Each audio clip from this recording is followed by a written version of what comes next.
Hablemos sobre la anamnesis en los pacientes con hipertensión. Ustedes van a evaluar bastantes pacientes con hipertensión porque es una patología muy común y muchas veces la hipertensión puede ser asintomática, pero en otras ocasiones el paciente va a presentar algunos síntomas y eso serían útiles preguntar en la anamnesis.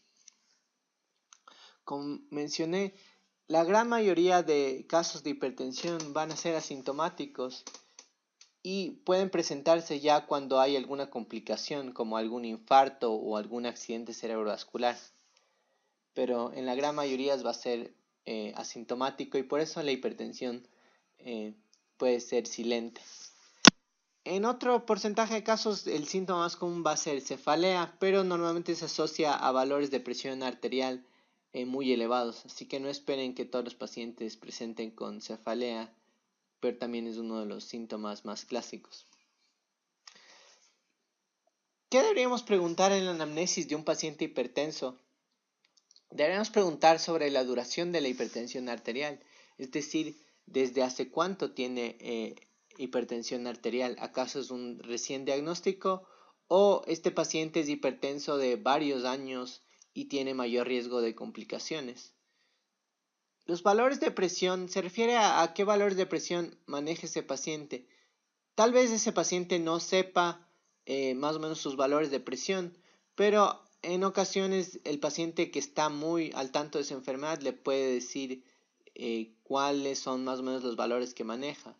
Esto se puede hacer mediante el chequeo ambulatorio en el centro de salud. Si se va a chequear la presión todos los días, más o menos va a saber qué valores de presión maneja.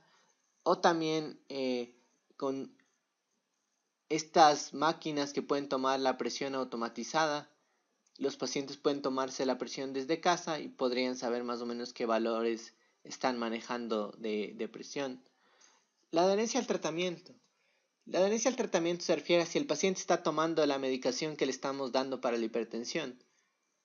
Aun si seguimos las guías al pie de la letra, eso no va a servir de mucho si es que el paciente no está tomando la medicación que le estamos prescribiendo. Y esto también se liga con los efectos adversos del tratamiento. Hay fármacos que tienen algunos efectos adversos y tal vez el paciente deja de tomar el fármaco porque le molesta mucho el efecto adverso. Los IECAS, por ejemplo, se asocian a tos y tal vez el paciente deja de tomar el fármaco porque tiene algunos de estos efectos adversos. Así que es importante preguntarle si has tenido algún problema con alguno de los fármacos que hemos recetado. Antecedentes familiares pensando en alguna causa secundaria o también hay alguna asociación multifactorial, pero existen síndromes familiares de hipertensión. Los factores de riesgo en los hábitos y otras enfermedades, el tabaco, diabetes, dislipidemia, como factores de riesgo cardiovascular y también por la asociación al síndrome metabólico que se asocia a hipertensión. Los fármacos que toma el paciente, aparte de si toma algún tratamiento para hipertensión, habíamos hablado de los DAINES, de los anticonceptivos.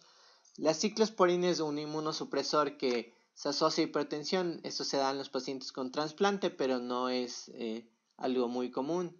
Y la cocaína como una droga que habíamos dicho que aumentaba la estimulación alfa-adrenérgica por la liberación de catecolaminas.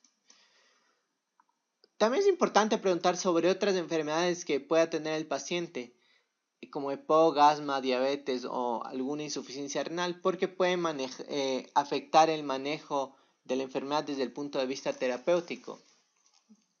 Con eso nos referimos a que hay ciertas interacciones farmacológicas que pueden ocurrir cuando damos fármacos para la hipertensión, pero este paciente también está tomando algo para la diabetes o algo para el asma o la enfermedad pulmonar. Ahí debemos hacer un manejo conjunto de todas las patologías que tiene el paciente. También debemos preguntar sobre algunos síntomas de causas secundarias, hablando si es que sospechamos de un feocromocitoma, de una apnea obstructiva del sueño. Preguntar sobre hematuria, nicturia y edema sería en el caso de que sospechamos de enfermedad renal. Y también debemos preguntar sobre síntomas de órgano blanco.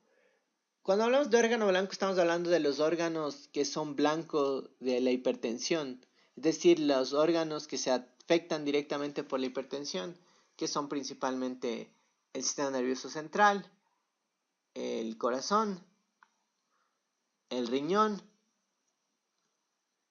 y también la retina, porque puedes tener una retinopatía hipertensiva por los niveles altos de presión en la microvasculatura. ¿Cuáles son algunos de estos síntomas de órgano blanco? Dolor de pecho, disnea, edema, hablando de afectación cardiovascular. Claudicación intermitente, igual hablando de si tienes aterosclerosis en las extremidades inferiores.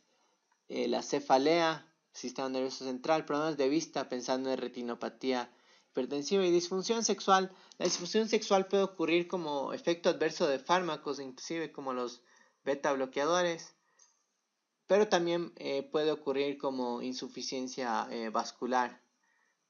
Así que esos pueden ser algunos de los síntomas que podrían averiguar en la anamnesis.